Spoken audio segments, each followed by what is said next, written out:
Max Fuller, Justin Gaard here for the KFAN Howl halftime. I'm already celebrating. I got the kimono out, no undershirt, Guardsy. Me and you, we're the founders of Run It Back Island. Yes, sir. Called it. We knew how good this Timberwolves team was going to be all summer, but that's the past, and this is now. And your Minnesota Timberwolves are just 24 minutes away from a 2-0 lead on the reigning champion Denver Nuggets. They lead Denver 61-35 at halftime. No Rudy Gobert. No problem. Rudy's out. He just became a father of a newborn baby. And speaking of newborn babies, that Timberwolves offense is rocking the Nuggets to sleep, and that defense is tucking them into bed, Guardsy. Well, I think my tweet from earlier in the day has already been proven correct, where I'm on the family side here of Run It Back Island, and you are on the adults only. Yeah! Like you're over the mountain. I see the lights and I see the noise, and I feel like for my generation, it was I think Daniel Goes to the Dentist when he's all shot up on Novocaine and says, "Is this real life?" Right. I mean, you just keep watching this half just deteriorate for Denver, and this Minnesota defense is just ridiculous. I mean, the shooting percentage for Denver 28.6%, I think 32%, 28 from three. They're not getting to the line. They've turned it over a million times. They're clearly frustrated. Their coach should have gotten T. And that's how ridiculous is that? I mean, he's fully on the court cursing out the refs. And yeah. I mean, I will applaud the refs. We like to give them a lot of hell here in Minnesota, but they're letting them play tonight. And the Denver Nuggets just can't hang with the Wolves' physicality right now, Guards. No, and my first reaction was, I can't believe a head coach just sprinted out there and screamed at a guy. By the way, had to cut off Anthony Edwards, who was also mad at right.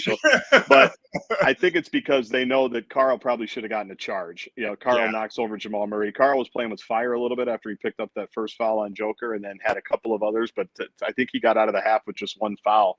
But it's amazing. You know, I think you saw, Max, the first like 3 or 4 possessions, Denver was kind of at the rim. You know, I wrote it down. I'm like, how's this going to change with Rudy out? They get a layup right away with Gordon. Murray got to the rim, missed it. They had a put back. Murray had another drive where he ended up missing. They haven't been at the rim much after that. I mean, this is all about the defense. I know we're going to talk about the offense, but the Wolves are making it so difficult for Denver to do literally anything. Even when they score, it feels like they're working work for every. Yeah, I mean, they look exhausted when the ball goes through the net, and then the Wolves just come down the other way and Cattle bang a three. He was fantastic in the first half. Yeah, tremendous. 20 points and 5 rebounds in the first half. He just could not miss. He was electric, just shooting threes left and right. And him and Naz Reid have been putting on a clinic on Jokic defensively. Yeah, it's great. It's great to watch. It's absolutely great to watch. They're doubling a lot more than they did in game one, I think, because they know Rudy can't play that center fielder. They can't play the rover that they were doing. So they're definitely throwing a different wrinkle than they did in game one. But Karl was terrific. And, you know, they built the lead early with Ant not doing a whole lot. He had 4 points in the first quarter. And then guess what? He got going in the second. And that's why you're up 61-35. And really, the only way Denver comes back in this is if the Wolves let them, right? If their defensive effort melts down, if they start turning it over a little bit. They had a couple of turnovers there late. It was, I think, there was a pass trying to post up Jaden McDaniels in the middle of the lane. Not sure why they're doing that, but thankfully Joker Joker ended up throwing it away right on that subsequent possession. So they lived to tell about that one. But this defense, I mean, we're just going to keep saying it. Defense. I know people are going to drop comments in the chat, but go ahead.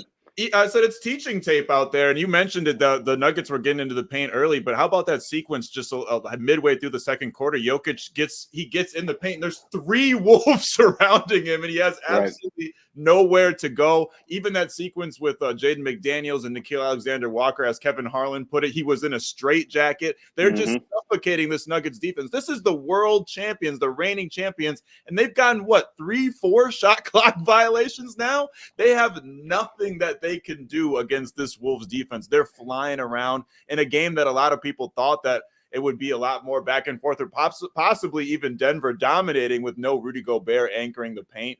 the Wolves, it's been absolutely no problem for the Wolves whatsoever. Well, and that point is why this is so dramatic, is that you knew you were going to get Denver's best shot. They know the desperation of the situation. And frankly, I think that's why Michael Malone went as crazy as he did. Yeah. I think he knows that they need something extra tonight.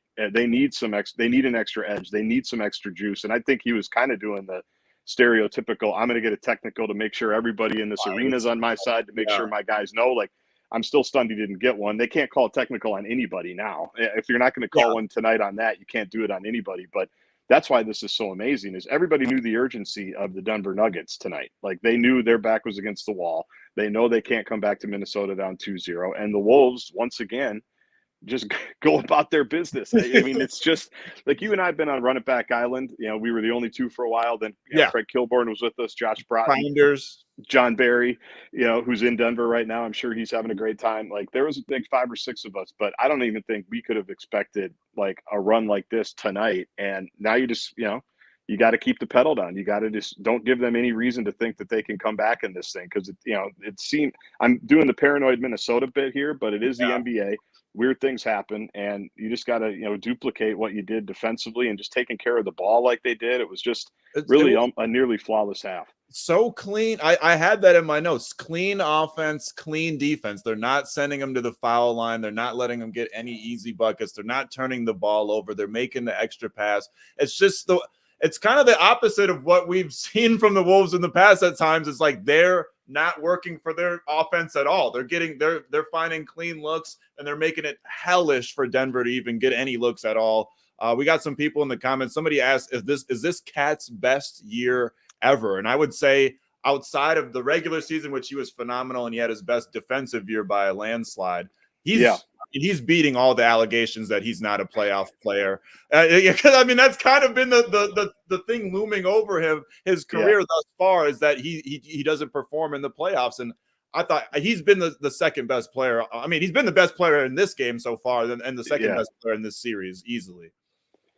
Well, and one of the reasons why, I was not a huge Cat guy the first few years, and a lot of it was because of just, I think warranted why some people have still been slow to come, right? And he talked about, that he wanted to be like Kevin Garnett, and he thought he had a little KG in him. This is when he was like 21 years old. I'm like, okay, dude, like, calm you down. say that there's some things that come with that, right? Yeah. But the last few years, I mean, I feel like I've been on Cat Island, because it's like last year when everybody hated Rudy, Karl was the one dude that was trying to bring him in, was throwing him the ball. Then he got hurt, and we didn't really know what he was. And people are tweeting out like, there's no trade market for Karl. It's like, well, no crap. Right. Like, he didn't play for 50 games. That's why we were on Run It Back Island. Let's see how this thing goes. And just look at the last 2 series. I mean, they need him to guard Kevin Durant. That's probably not ideal for him. What's he do? He goes and does it. Like, that's probably going to hurt his offensive output, right? That's probably he's going to have to work harder on defense than he ever has before. He takes the assignment. He does it. The percentages show nobody guards the Joker better than he does on the Wolves, for whatever the reason. So now he's taken the best player in the world, and he's not going to shut him down, obviously. Joker's going to get his, but he's going to take his assignment. He's going to do his role. He's going to score when they need him to score. Like, I'm just such a Cat fan throughout the last couple of years. And I even tweeted out, I think after like the second 3 that he buried that he made look so easy tonight, Max, like, Karl going to be okay? Is Karl going to be okay? Right. with Ant taking it over? It's like, yeah, Karl's fine. He's like, just fine. He wants to win, and he understands that you don't get anything if you don't win in this league. He spent the first 7 or 8 years not winning, and now he's just doing whatever the team needs him to do. Like, I'm glad for him that he's having the output like this, because I think he's been the good soldier throughout all of this stuff. And so tonight is just kind of a culmination of that so far. 100% Guardsy. And obviously, like, Kyle Anderson is getting a lot more minutes in this game with Rudy Gobert being out. Not obviously like an offensive juggernaut, which we never expect Kyle Anderson to be, but a pretty solid all-around game thus far. 4 points, 3 assists, and 5 rebounds. How do you feel about Slow-Mo's game thus far? Yeah, I'm cool if he doesn't shoot the rest of the game. I'm fine with that. Me too. He missed a couple of wide open ones early. It's hard when he's rebounding the way he is. He's got 4 assists. He's got 2 steals. He's got a block, and he's another body that you're going to throw at Joker, right? I mean, that's why he's out there. Right. And I like the fact that, they've kind of mixed and matched a little bit and brought Naz at Joker again. They brought Kyle at Joker again, and obviously Cat. Like that's why this team is such a wagon, Max, because they just don't have bad players. They just don't have anybody that is a complete liability out there, and it can be anybody's night. I mean, we haven't even really talked about, the bench, but they were atrocious in game one in the first half, and Nas came out ready to go. Bangs a three right away when he gets out there.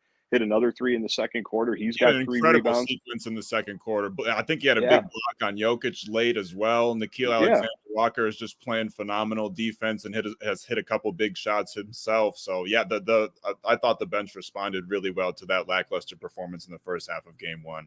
Well, and 5 rebounds for Nikhil Alexander-Walker. I mean, that shows you're committed to the bit. Like, everybody is in, everybody's involved, everybody's active, everybody's following the game plan. It was a virtuoso half. No Rudy, and still only two rebound differential between the Nuggets and the Wolves. I just find that just incredibly impressive. I think everybody, especially early on when it looked like Aaron Gordon was about to have himself a game with no Rudy around, the Wolves really just put their 10 toes down and didn't move a single inch and has not been giving them anything defensively. A lot of people in the chat are asking for a hootie hoo, Guards. I think they want it from you. Can we get a hootie hoo? Well, no, I can't do it because I'm on the family side. Yeah, we have curfew over here. 10 o'clock, it's quiet hours, so I'm already breaking the rules over here. It's 10 o'clock quiet hours on the family side of Run It Back Island, but you can do whatever you want, man. It's your show. Right. You ready? 3, 2, 1. Hootie! I'm probably about to get kicked out of my apartment building, but that's okay because the Wolves are kicking the Nuggets right out of Denver and are just 24 minutes away from being up 2-0 on the reigning champs and coming back to the Target Center undefeated in these playoffs thus far. I can't get this smile off my face, Guards. And the way they're playing defense, like you said, it's the NBA. 20, 30-point leads really don't mean a thing, especially with this much time left these days, this day and age. But I cannot see this Timberwolves team blowing this lead the way that they've been playing defense today. All right, Nick, cut this and edit it and make sure this is the social media stream if the Wolves somehow melt down, and we'll circle that. Right. We'll get everything else. Old takes exposed. Yeah, exactly right. Any other comments you want to mention? Have you gone through them? They're all about hootie hoos and what you're wearing, they're all about hootie hoos. They're all about the kimono. But apparently, I'm hearing that Shaq and Chuck are speaking very highly of the Wolves during the TNT halftime. Chuck, I believe, said that this is the best defense he's ever seen, which is insane to hear from Charles Barkley, a lifelong, dedicated Timberwolves hater for most of his national broadcasting career. He is saying this is one of the best defense he's ever seen, and I can't argue with him. Obviously, he knows a lot more about basketball than I'll ever know, but I think this is the best defense I've ever seen, Guardsy. Yeah, especially when you figure that Rudy's not there and they have to change how they defend. I mean, everything kind of gets funneled to Rudy. He's not there. And so the rest of the guys just say, well, we'll just all 5 lock up. Like, don't worry about it. Like, we'll be in passing lanes. We'll be in your space. We'll be in your business. And the officials in the playoffs, and we've talked about this for 2 series, they let you play a little bit more. That is to the Wolves' advantage. And they're probably going to be a couple early whistles here in the third quarter on the Denver side for Denver. So you got to respond to that. Because they've been wearing the officials out all night. They're going to try to make things, a little bit more equitable in that regard. Although it's not like the Wolves were living at the line. Ant went there a couple of times, and that was pretty much it. Karl that was there too. But they're going to try to appease it a little bit here in the first few minutes of the third quarter, I would imagine. Thank you so much for hanging out with me on Halftime, Guardsy. It's fitting they call it the Mile High City because the Wolves are absolutely smoking the Denver Nuggets, doing their best Wiz Khalifa impression, leading the reigning champs 61-35. I'm sure it's going to be all basket to basket with you and Dan tomorrow, 3 to 6:30, huh? It will be. And while you were hootie-hooing, my Apple Health notification popped up and said that it's time for me to go to bed. So that's how I'm rolling. That's how I'm rolling over here. Good luck to you. Don't make any stupid decisions, and we'll see you in the shop tomorrow. I'll try not to. Thanks, Garzy. Thanks, y'all. Thanks, everybody, for watching. Half, everybody.